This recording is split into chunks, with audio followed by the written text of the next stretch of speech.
Salut à tous, on se retrouve aujourd'hui pour parler du FC Barcelone en ce mercredi 8 juin et on commence directement avec la future saison et la pré-saison qui est très importante bien sûr pour préparer cette future saison. Donc c'est prévu le lundi 4 juillet prochain, on est le 8 juin donc dans moins d'un mois, c'est déjà reprise des entraînements. Donc il y aura la visite médicale le matin et session d'entraînement l'après-midi. Donc voilà, on peut voir sur le communiqué officiel. Donc voilà, cette date du 4 juillet, date du début des entraînements à la date Esportiva Juan Gamper. Ils réaliseront la traditionnelle visite médicale le matin et la première session d'entraînement l'après-midi. Actuellement, les internationaux du Barça disputent des matchs amicaux de l'UEFA Nations League avec leur sélection. Donc eux seront de retour à l'entraînement un peu plus tard bien sûr que les joueurs. Il y en a actuellement qui sont déjà en vacances. Donc ceux qui jouent par exemple Gavi, voilà, les joueurs qui jouent avec les sélections, eux viendront un peu plus tard bien sûr. Et il y a déjà, n'oubliez pas, 2 matchs amicaux qui sont organisés quelques jours plus tard. Donc les Blaugrana s'envoleront pour le pays de l'oncle Sam, donc les États-Unis. Ils affronteront l'Inter Miami donc le 19 juillet prochain et les Red Bull de New York le 30 juillet prochain, voilà, dans la ville de leur hôte. Donc les Catalans n'avaient plus retourné aux États-Unis depuis 2019. Ils étaient allés auparavant en 2011, 2015, 2017 et 2018. Lors de cette dernière année, les féminines étaient aussi du voyage. Donc voilà en gros cette pré-saison les gars qui arrive très prochainement du côté de Barcelone. Et les dates clés les gars pour la prochaine saison, donc par exemple le début de la Liga, n'oubliez pas que c'est prévu le 12 août prochain. Donc c'est une saison particulière, n'oubliez pas la saison prochaine vu qu'il y aura la Coupe du Monde qu'en plein milieu de la saison. On peut voir par exemple, je sais pas, tiens, la finale de la Copa du Roi aura lieu le 29 avril prochain ou la finale de la Ligue des Champions le 10 juin prochain, en espérant bien sûr voir le FC Barcelone en finale de cette compétition. On va parler d'un joueur du FC Barcelone actuellement en sélection, c'est le latéral droit Dani Alves. Donc il y avait Japon-Brésil, c'était avant-hier. Et du coup le Brésil s'est imposé 1-0, donc félicitations à la Seleção et Dani Alves a joué 70 minutes lors de cette rencontre.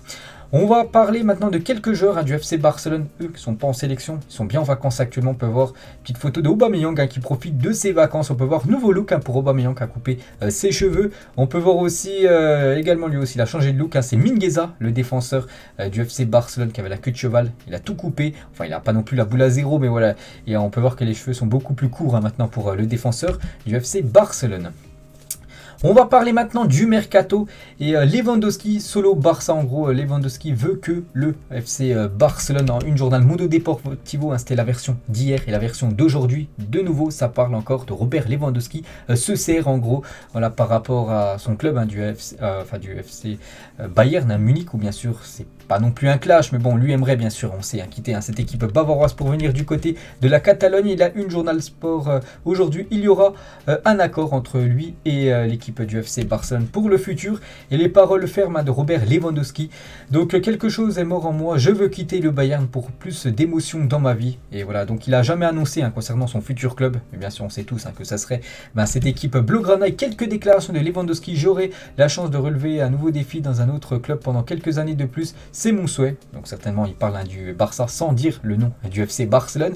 Il a aussi dit: à partir cet été, j'ai encore un an de contrat, alors j'ai demandé au club l'autorisation de partir. Je pense que c'est la meilleure solution dans cette situation, d'autant plus que le club peut toujours récupérer de l'argent sur moi, voilà, parce qu'il pourrait être vendu pour 40 millions d'euros bien sûr, s'il venait à quitter cette équipe du Bayern lors de ce mercato. S'il quitte le Bayern l'année prochaine, ça sera un départ gratuit on va dire, vu qu'il sera en fin de contrat. J'ai informé le club et j'ai dit publiquement que j'avais pris la décision de ne pas renouveler mon contrat. Je voulais mettre fin aux spéculations. Il a également dit après cette période donc au Bayern, il est temps de trouver un nouveau défi. Je respecte le Bayern et ses règles, mais le changement, surtout après une telle période, fait partie de la vie du club et du joueur. J'ai essayé de faire comprendre ce que je ressens tout simplement à cette équipe du Bayern Munich. Il avait besoin de changement, bien sûr, peut-être découvrir un nouveau championnat. Il a également dit: les départs font partie de la vie du football. Je ressens le besoin d'un changement mentalement, ce n'est pas injuste de le dire, c'est mon opinion.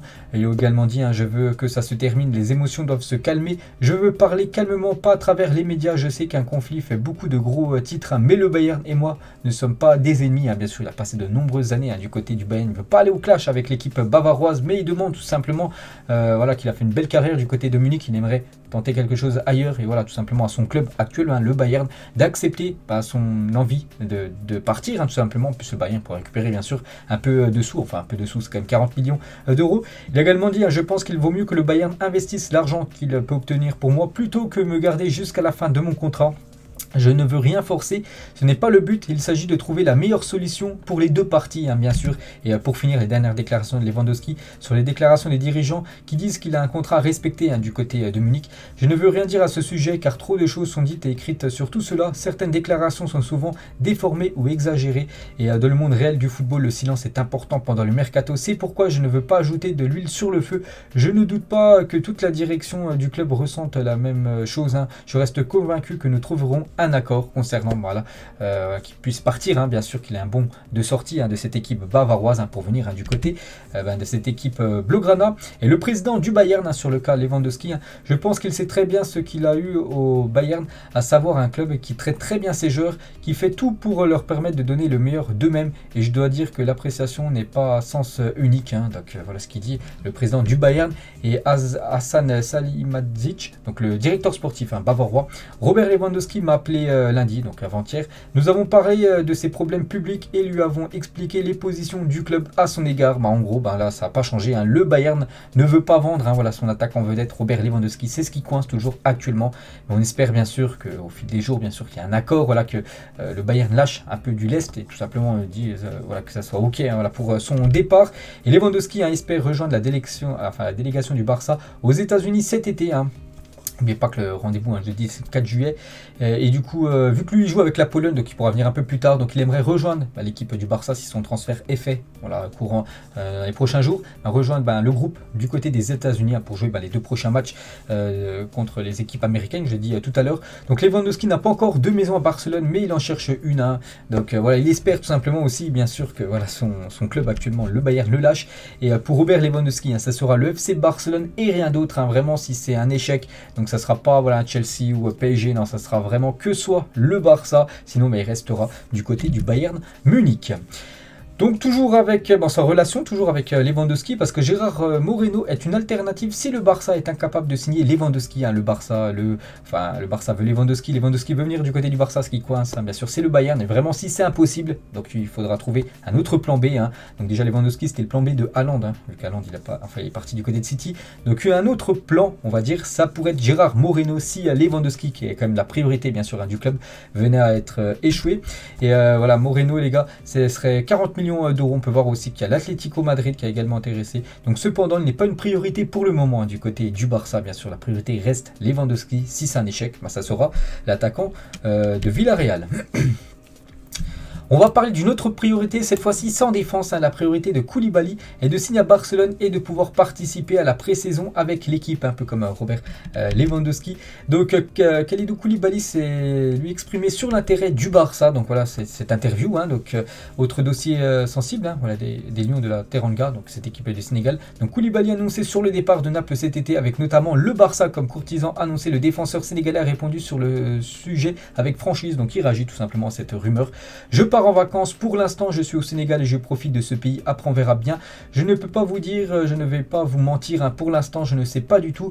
J'étais concentré pour l'équipe nationale et je n'ai parlé avec personne. Maintenant je vais passer des jours au Sénégal et une fois en Europe on verra bien. Je vous ferai savoir très rapidement concernant son futur. Et voilà, on le sait quand même que son futur, hein, il aimerait, voilà, quitter cette équipe de Naples pour certainement venir du côté du Barça. Bon après il dit rien pour l'instant vu que bien sûr, hein, ça négocie entre les clubs, mais voilà ce que dit, hein, bien sûr Koulibaly par rapport certainement son départ de Naples, hein, peut-être son arrivée probable, hein, du côté de Barcelone.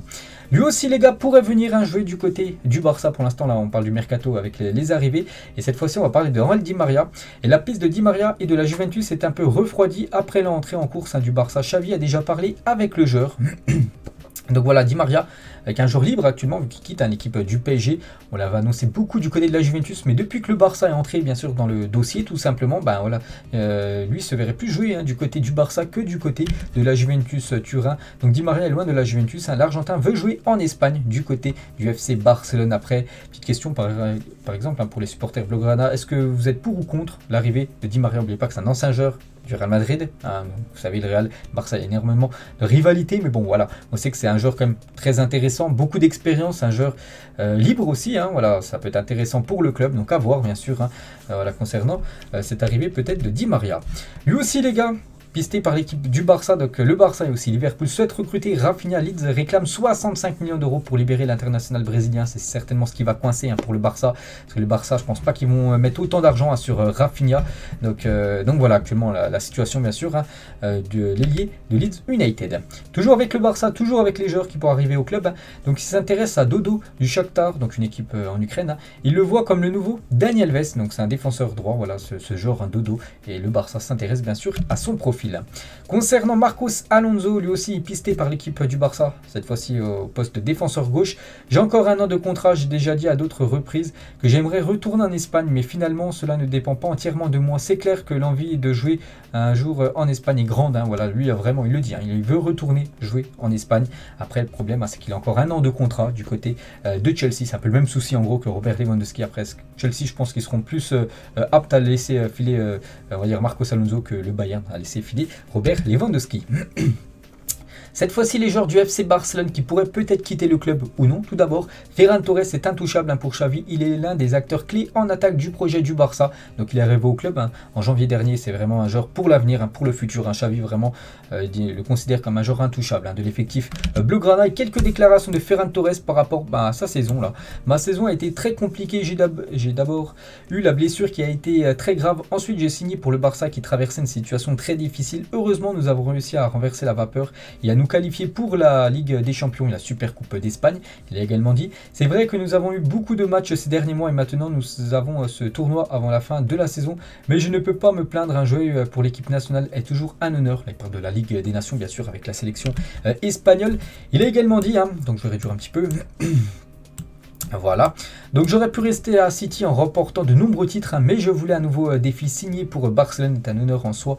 Mais quand Xavi vous appelle, c'est une évidence, bien sûr. Voilà, il dit en gros qu'il aurait pu rester du côté de City. Xavi l'a appelé, voilà, dans sa tête, c'était bien sûr un retour du côté du Barça, la priorité. Il a également dit, plus jeune, j'avais eu beaucoup de propositions du Real Madrid, mais j'étais trop jeune, ce n'était pas le moment tout simplement. Et du coup, voilà, c'est un joueur maintenant de l'équipe du FC Barcelone. On va parler d'un autre joueur, lui aussi, je pense qu'il est intouchable.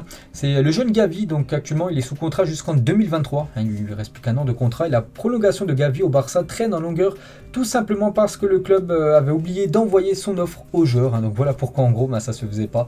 Donc voilà, normalement il devrait continuer parce que le joueur a vraiment la volonté de continuer du côté de ce club blaugrana. Concernant Sergi Roberto, lui aussi va prolonger, il est en fin de contrat là dans exactement 22 jours, il va prolonger avec le Barça jusqu'en juin 2023. Cette prolongation a été approuvée par Xavi et devrait être officialisée dans la semaine. Normalement, j'avais vu le jour exact, ça devrait être vendredi les gars, l'officialisation voilà, de la prolongation d'une saison de plus de Sergi Roberto. Mais bon, bien sûr, son salaire va descendre parce que c'est quand même un gros salaire. Il baissera son salaire de 60% avec cette prolongation de contrat. Martin Braithwaite ne continuera pas au Barça la saison prochaine malgré ses récentes déclarations. Il n'est pas dans les plans de Xavi et le club travaille pour lui pour trouver une issue, bien sûr, notre club. Donc le salaire de Braithwaite est bas et contrairement aux autres joueurs, son départ est plus facile. Donc voilà, Braithwaite les gars, ça sent le départ, donc ce serait une bonne nouvelle parce qu'il ne joue pas bien sûr du côté du FC Barcelone. Ce joueur aussi appartient toujours au Barça. Je pense qu'il y en a la plupart qui l'ont oublié. C'est Konrad de la Fuente. Il était prêté actuellement du côté de Marseille. L'ancien ailier du Barça, Konrad de la Fuente, pourrait quitter Marseille car son entraîneur Sampoli a été déçu de ses performances cette saison. Le Real Betis s'est intéressé à lui. Donc en gros, je suis plus sûr, les gars, si vraiment il appartient encore au Barça ou le Barça l'avait vendu directement à Marseille. Et bien sûr, c'est un ancien joueur du Barça. Il faudrait que je vérifie bien sûr ces informations. Mais voilà, c'est un ancien bien sûr blaugrana, Konrad de la Fuente, qui pourrait revenir en Liga du côté du Betis Séville. Concernant Gérard Piqué, donc le Barça est persuadé que Piqué accepterait une nouvelle baisse de salaire. Il a été le premier à accepter un report en 2020 et 2021 pour aider le club qui était dans le rouge dans le passé. Bon, c'est toujours un petit peu dans le rouge quand même cette équipe blaugrana. Donc voilà, Piqué qui a encore 2 ans de contrat jusqu'en 2024. Donc le Barça pense vraiment qu'il pourrait également descendre son salaire parce que le patron de Laporta va faire une demande bien sûr à tous les cadres du Barça. Voilà, il va falloir descendre les salaires concernant les futures saisons. Et concernant Busquets, donc la saison prochaine, Barcelone devra verser 20 millions d'euros de salaire différé à Busquets. Donc la saison prochaine est sa dernière saison et pour l'instant il n'a pas prévu de renouveler son contrat. On l'annonce plutôt du côté de la MLS, voilà, peut-être pour finir sa carrière, Sergio Busquets. Un sentiment, donc Eric Garcia en train d'embrasser l'écusson du FC Barcelone avec le nouveau maillot du Barça. On peut voir Eric Garcia, on peut voir aussi Aubameyang ou même Frenkie de Jong bien sûr avec ce maillot qui a été officialisé il y a déjà quelques jours, c'était vendredi dernier. Et le 3e maillot du Barça, ça c'est pas encore officiel, mais voilà, il devrait ressembler à ça. On va parler, là c'est le jeune Gavi, tiens, on va parler de jeune Gavi, donc les plus jeunes buteurs de l'histoire de la sélection espagnole, donc Gavi et Ansu Fati, n'oubliez pas que Gavi les gars, maintenant détient le record à 17 ans et 304 jours, il avait été buteur contre la République tchèque, là c'était il y a quelques jours, donc c'est le plus jeune buteur de l'histoire de la sélection espagnole, donc il devant je crois de seulement 8 jours, voilà l'ancien recordman Ansu Fati, un autre joueur, bien sûr, du Barça. Donc Gavi n'est pas présent, mais 3 joueurs du Barça sont présents parmi les joueurs actuellement les plus chers au monde.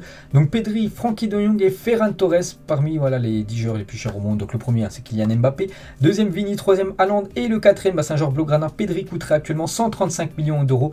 Ensuite il y a Bellingham, Phil Foden, Frenkie de Jong les gars, notre joueur blaugrana, 112 millions d'euros. Ensuite il y a Luis Diaz, Ruben Diaz et après Ferran Torres les gars, la 10e position, 109 millions d'euros. On peut voir que je crois que c'est l'équipe du Barça qui l'a plus représentée parmi les clubs qui contient un joueur en gros coûte le plus cher. Donc félicitations bien sûr à ces 3 joueurs et on peut voir le reste du classement si on sort bien sûr du top 10 avec le joueur blaugrana. Araujo coûterait aux alentours des 89 millions d'euros actuellement, Eric Garcia 60 millions d'euros, Gavi 58 millions d'euros. Donc Gavi 58 millions d'euros. Pourquoi? Parce que pourtant il est très jeune, il est très bon. C'est parce qu'il n'a toujours pas prolongé, il est en fin de contrat l'année prochaine. Là, dès qu'il va prolonger son contrat, les gars, peut-être de 3 ou 4 saisons de plus, il sera certainement dans le top 10. Ça va monter à quasiment 130, 140 millions d'euros. Vous allez voir quand il va augmenter prolonger son contrat. Donc pour l'instant, voilà, c'est pour ça qu'il coûterait seulement 58 millions d'euros, vu qu'il ne reste plus qu'un an de contrat.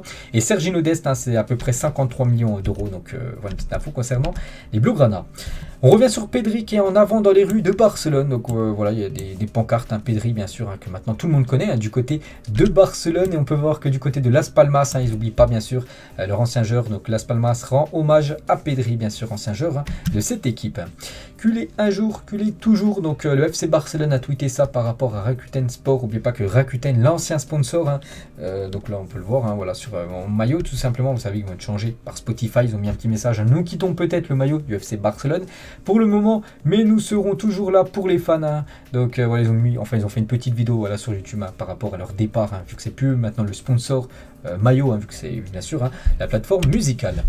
Xavi House, donc en gros Xavi, voilà une photo de la maison de Xavi les gars, donc vraiment il a une pièce dédiée pour regarder peut-être des films, peut-être des matchs, peut-être on les regarde des fois, son équipe du Barça, voilà, pour regarder ce que ça a donné ses joueurs, bien sûr parce que c'est différent de regarder un match sur le banc qu'un match à la télé. Donc voilà cette belle pièce du côté de la maison de Xavi. On va parler de Léo Messi, a marqué 10 buts lors de l'édition 2014-2015 de la Ligue des Champions, 5 buts du pied droit, n'oubliez pas qu'il est pied gauche, il est un joueur du pied gauche, donc 4 buts du pied gauche et un but de la tête. C'est la seule édition d'une compétition interclub majeure, donc Ligue, Coupe et Ligue des Champions, dans laquelle Messi a marqué plus de buts du pied droit que du pied gauche, donc c'est un événement. Il avait été plus buteur de son mauvais pied que de son pied favori, le pied gauche. Et on finit les gars cet épisode aujourd'hui. Donc en gros le Barça sera dans le pot 2 de la Ligue des Champions.